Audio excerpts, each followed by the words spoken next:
Chapter 30, Section 2, The Western Renaissance, 1945 to 1968. So we shift gears from the early events of the Cold War politically to a section talking about the economics of Europe after World War II. And the main theme between 1945 and 1968 is recovery in Western Europe.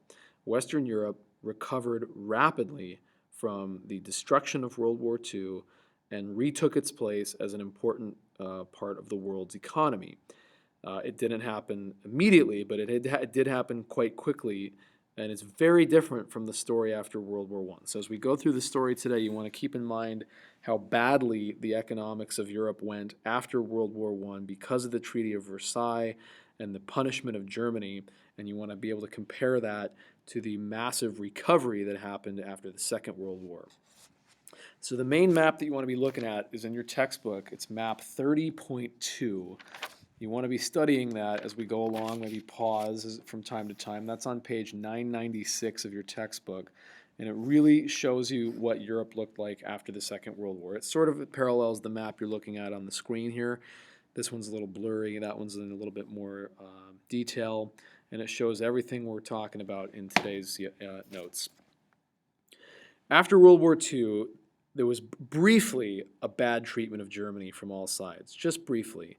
Never as bad as World War I, never like the Treaty of Versailles. We're talking 1945 as the Allied armies liberated Germany, liberated Western Europe from Germany. There was some instances of crime and rape and horrible things done to German civilians, but for the most part, the treatment is very, very different.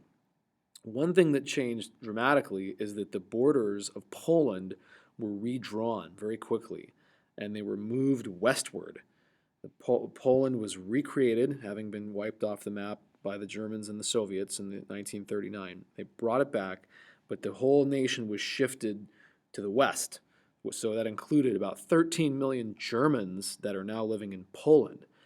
And the Allied armies expelled 13 million German people from the new Poland and sent them westward toward eastern Germany. And so you have incredible numbers of displaced people.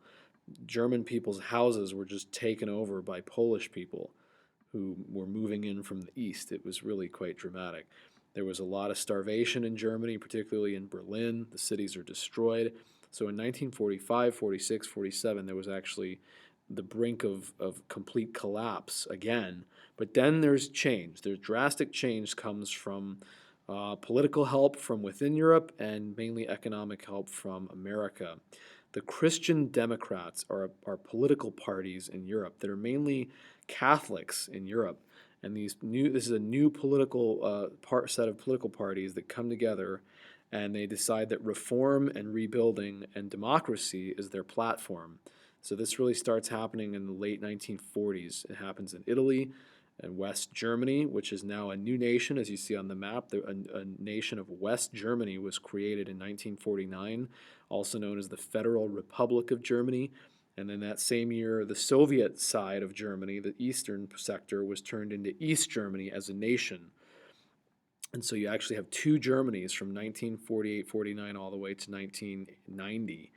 And that's a result of the Cold War. So these Christian Democrat political leaders, their principles are anti-communism, they're pro-democracy, they're pro-capitalism, they're all about the free market, classical liberalism, and they want to get Europe back on track. The socialist movement in Europe is alive and well after World War II still, and they're making strides right alongside the capitalist parties.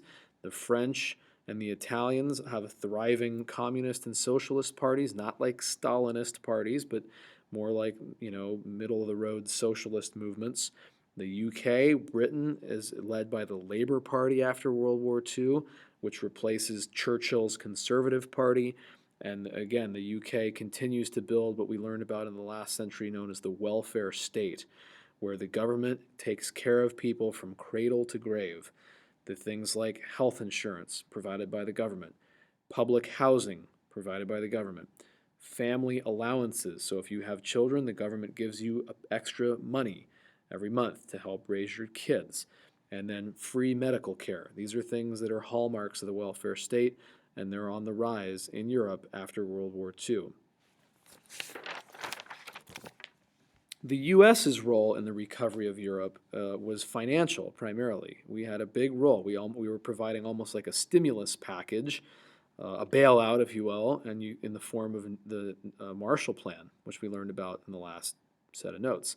Also, we provided military support because we were the leading nation of the North Atlantic Treaty, NATO. So military support and economic support from America is the key to the recovery of Europe. The Christian Democrats were great, but the Americans led the way.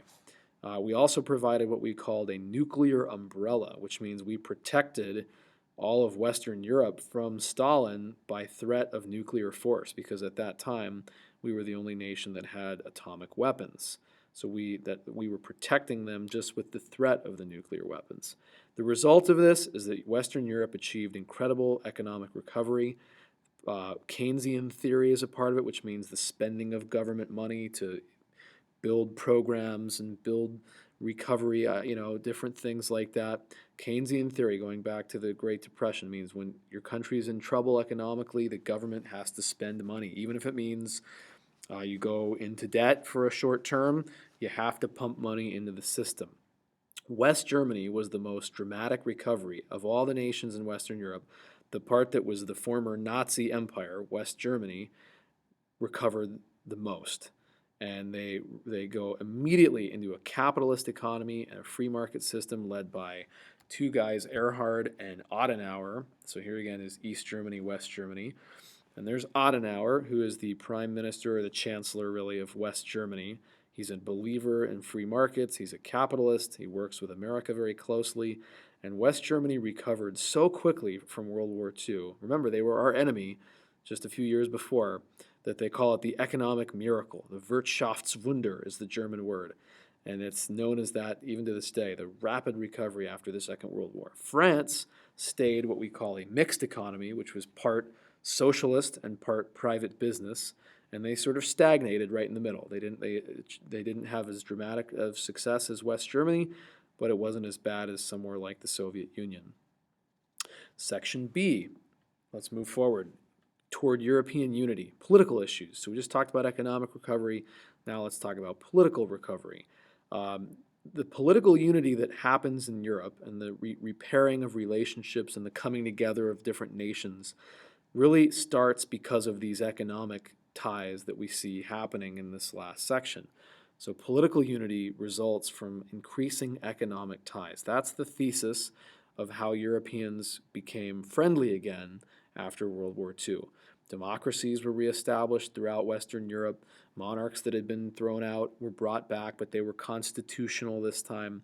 And there was an effort to build Europe, rebuild really, among all the nations that had survived World War II. So the building of political unity starts again with economic agreements that solidified their relationship first, and then the political unity came second. Here's a series of them. The Organization of European Economic Cooperation was the first shot at let's have some economic treaties among Western European countries. The Coal and Steel Community was the first important agreement, which means that Europeans would produce coal and steel in one market without tariffs, without taxing each other as if they were one economic area, almost like a United States of Europe. They treated their coal and steel not respective of the borders of the nations that were in place at the time. It was all in an effort to compete with other parts of the world. So almost like a free trade zone. That's the right word for it. The Treaty of Rome, 1957, established what we call the European Economic Community, also known as the Common Market. And this was the same idea as the Coal and Steel Community, only it was for many, many other products in the economy beyond coal and steel. And again, a free trade zone, which means you reduce tariffs. Tariffs are taxes on imports, and it makes doing business across borders very difficult. So they're trying to make one unified European bloc, Western Europe, to do business with the rest of the world. What's the motivation? Compete with the world, compete with the U.S., but mainly we never want to go to war again. So if we link ourselves economically so much that it would be mutually destructive for us to ever fight again, then maybe we'll never fight again. The obstacles to political unity in Europe really came from the French. Among all nations, the French started to oppose these organizations. And the president of France at the time was Charles de Gaulle. And Charles de Gaulle was a war hero. He led the Free French Resistance in World War II. So he was a national hero to the French, and he was an international celebrity to the rest of the world. He was president of France after the Second World War, and he led during the Fourth Republic and then also what we call the Fifth Republic. And so he was president for a long time, and all the way up into the late 1960s. And so he is kind of the face of France in the 1950s and 60s. He's a nationalist. Charles de Gaulle is a French patriot. He's anti-American. At least his policies are seen that way. He personally, reached out to U.S. presidents, and JFK went to Paris and took Jackie Kennedy, his wife, with him, and Jackie Kennedy spoke French and really impressed de Gaulle. So personally, with American leaders, he was okay, but his policies were anti-American. And he wanted America to leave Europe. He said, "You've done your job, thank you very much, and now you need to go home." And we just simply weren't willing to do that and turn over the defense of Western Europe to the French, as they had not had a particularly stellar record in protecting their own borders, much less the rest of Europe's, in the previous 50 years.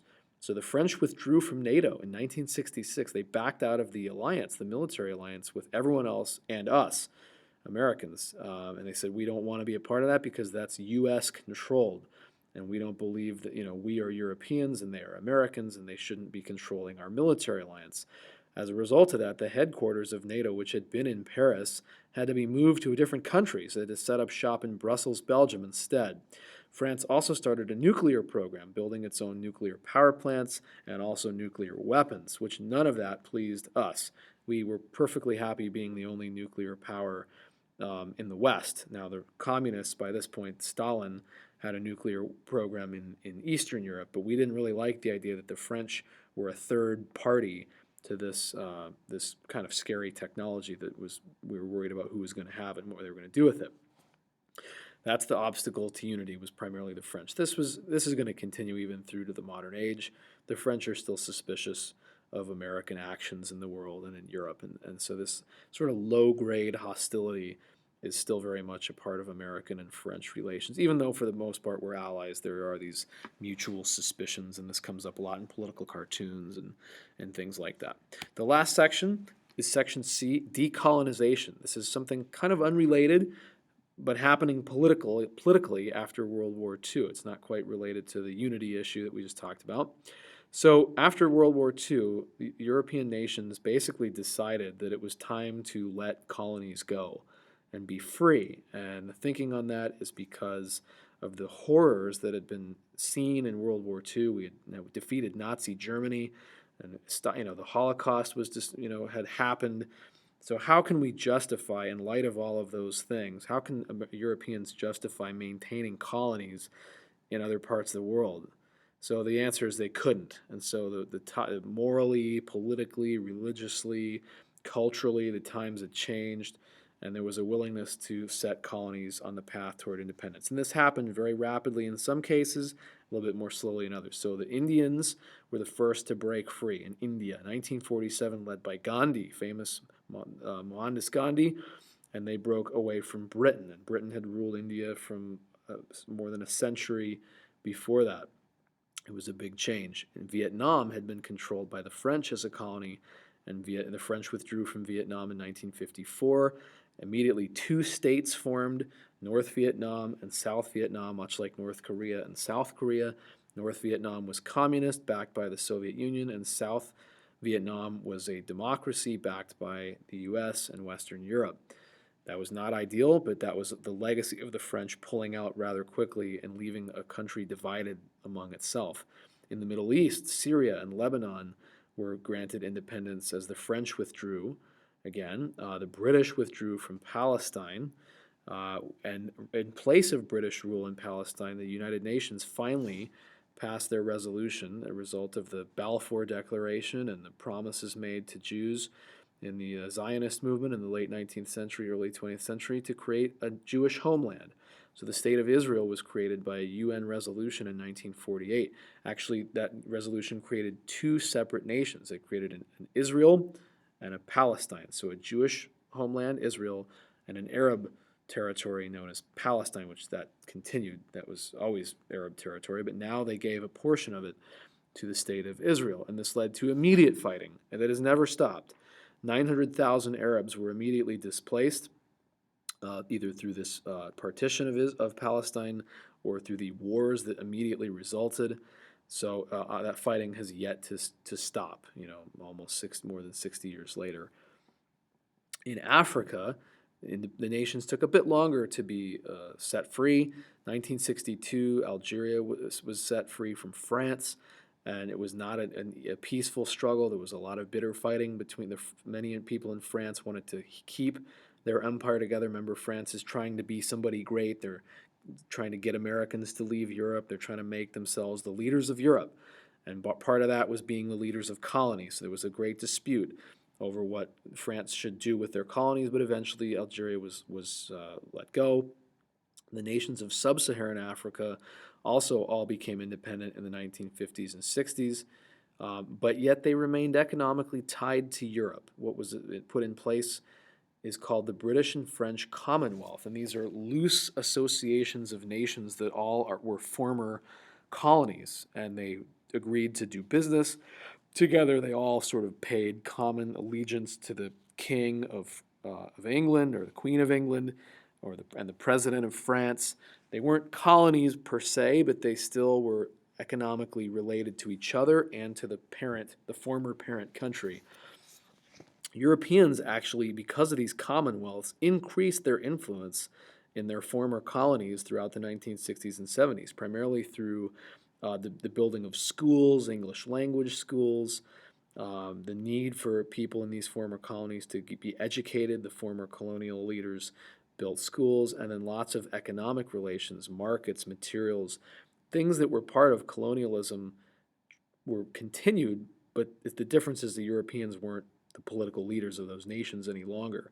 So a lot of critics of this period of history call this neo-colonialism. They say, look, this is basically the same as when you directly administered the nations of sub-Saharan Africa and Asia politically, but you're just calling it something different. You're saying it's a commonwealth, but it's still a colony. You're still manipulating, dominating, culturally influencing other parts of the world, perhaps unjustly. That was a critical term applied by people that weren't happy with what you see. And this cartoon that you see right here is a cartoon that shows the criticism of neo-colonialism, how the Europeans are walking out one door and coming right back in the back door at the same time, or in some cases leaving these nations open to the communist influence. That's actually what you see in this cartoon. You see the communists sneaking in the back door as the Western Europeans leave the front door. So either way you look at it, whether you're a critic of it or a supporter of it,